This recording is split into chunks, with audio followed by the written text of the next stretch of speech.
Hey, what's up guys, it's Theo from Techno Concept. So I'll be shooting in this beautiful space I have here later today, but before that I got my hands on the Techno Camon 12 and here are my thoughts. Is it any good? Well, let's find out. So opening up the box, we've got the phone itself. There was a sticker on top but I just removed it. We also have the SIM ejector tool and user manual. A clear case designed specifically for this phone, then the charging brick, a pair of earphones and a micro USB cable just underneath. It weighs close to 171 grams or 6 ounces. For the build, we have a glass front, which is awesome, but the rest of the phone is plastic. We have the volume rockers on the right and the SIM tray on the left. The bottom houses a single speaker, a micro USB port, the microphone and a 3.5mm headphone jack. For the display, we have an IPS LCD touchscreen, which is 6.5 inches diagonally with approximately 81.6% screen to body ratio.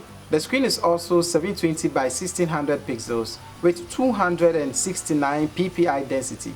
What this means is items on the screen will look decently sharp for everyday use. For someone like me with tiny hands, I feel that the screen is too big, so I constantly found myself using two hands at all times. To even drop down for notifications, I had to use a second hand.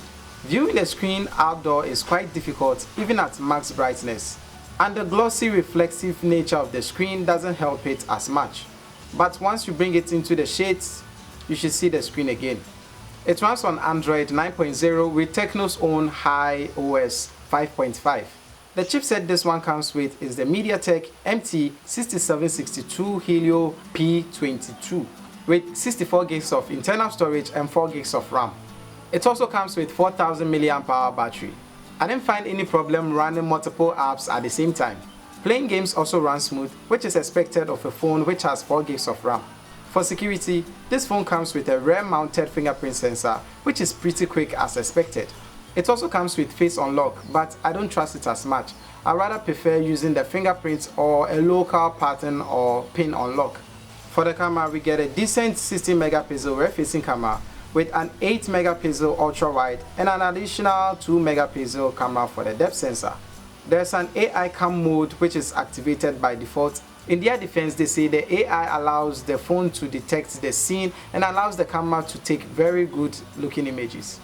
There's also a micro mode, a wide angle mode which uses the wide angle lens, a 1x mode which uses the 16 megapixel camera sensor, and a 2x telephoto zoom mode.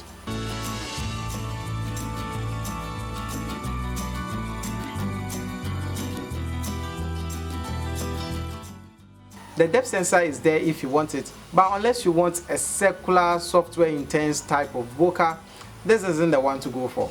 For video, we are stuck with 1080p at 30 frames per second, which is enough for most people, including myself. Alright, so this is the video quality of the main rear camera. I'll leave you to be the judge of it.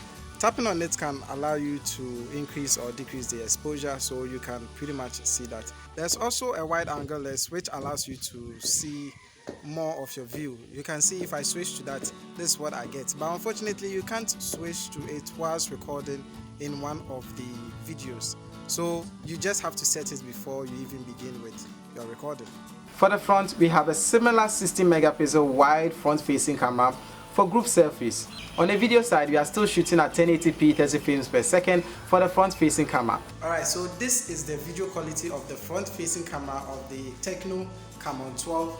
I think the video quality is okay, but you can see a little bit of overexposure over at my face. It's either that or it's because the sun is too high. Anyway, I'll let you guys be the judge of it. So here are the couple of things I like about the phone. First off, it supports 4G and dual SIM card without sacrificing a micro SD. I keep saying this in all my videos because it's quite a huge deal for me. Secondly, it has wide angle lens, although it's not so great like the Samsung and the iPhone, but it's still there if you want it. The battery life is also great with 4000 mAh. And the last thing is that it has a massive screen. Coming in at 6.5 inches, it is good enough for watching movies, playing games, or even multitasking. So here are the couple of things I don't like about the phone. First off, the OS is just like the ones you get on the Infinix phones, and I've never been a fan of them. But either way, this is just my personal preference. Apart from that too, there's a large amount of pre-installed bloatware applications which are so annoying. And if that is not enough, the OS also has inbuilt art. I mean, I get if you want to make money, but why would you have art running on the operating system itself? It doesn't make sense to me. And the last thing is about the camera. It is sad that you can't switch between wide angle and the normal camera anytime you are recording. So in case you want to change from wide angle, you have to stop your video, change to wide angle, shoot it, and if you want to come back to the normal lens, you have to stop the video again. So yeah, here comes the big question. Should you consider buying this? Honestly, with my time with it, I think it is a solid phone. I like the few features about it. I like how big the screen is and all of that. But I think you should probably skip this one. So in my opinion, I think you can save a little bit so that you can buy the mid-range phone I did a review about, the Samsung Galaxy A50. In case you have not watched that, I'll have it linked in the description below. Coming in at 800 Ghana cedis, it is a solid phone with some much capacity and some awesome features. But for someone like me, I wouldn't prefer using that. Anyway, thank you guys for watching. If you like this video, please give it a thumbs up, subscribe to this channel and our other channels which I have them linked below. And as always, don't forget to share with your family and friends. This is Theo from Techno Concept, and I'll talk to you guys in the next one. I prefer using the fingerprint or a normal lookup. In their defense, they say the AI allows the camera to the phone. For videos, we are stuck with 1080p at 30 frames per second. On the video style, first off, it supports 4G network and dual SD card. Half a loaf is better than none.